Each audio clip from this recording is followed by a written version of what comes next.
কড়াইতে তেল দিয়ে লবণ হলুদ দিয়ে বেগুনটাকে ভেজেছি ভালো করে, ঠিক আছে। আর এদিকে টমেটো কাঁচা লঙ্কা কেটে রেখেছি, আর পেঁয়াজ তেল দিয়ে কড়াইতে পেঁয়াজ দিয়েছি। পেঁয়াজটা লাল লাল হয়ে গেছে। এখন এই টমেটো কাঁচা লঙ্কাটা দিয়ে দেবো। বানাবো কি বেগুন ভর্তা।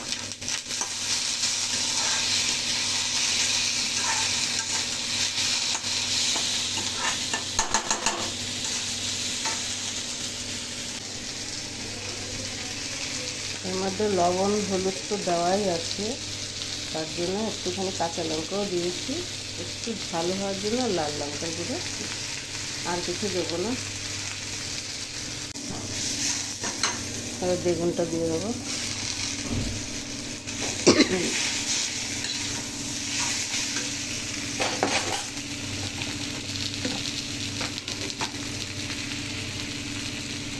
একটু জিরার গুঁড়ো দিয়ে দিচ্ছি।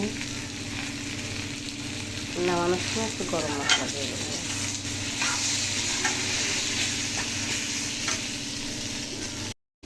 একটুখানি লবণ কম লাগলো, তার জন্য একটু লবণ দিয়ে দিলাম।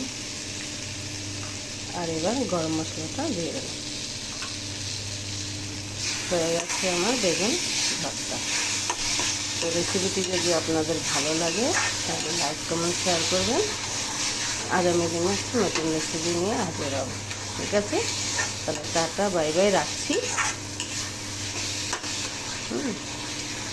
এই দেখুন, ঠিক আছে, বেগুন ভর্তা রেডি।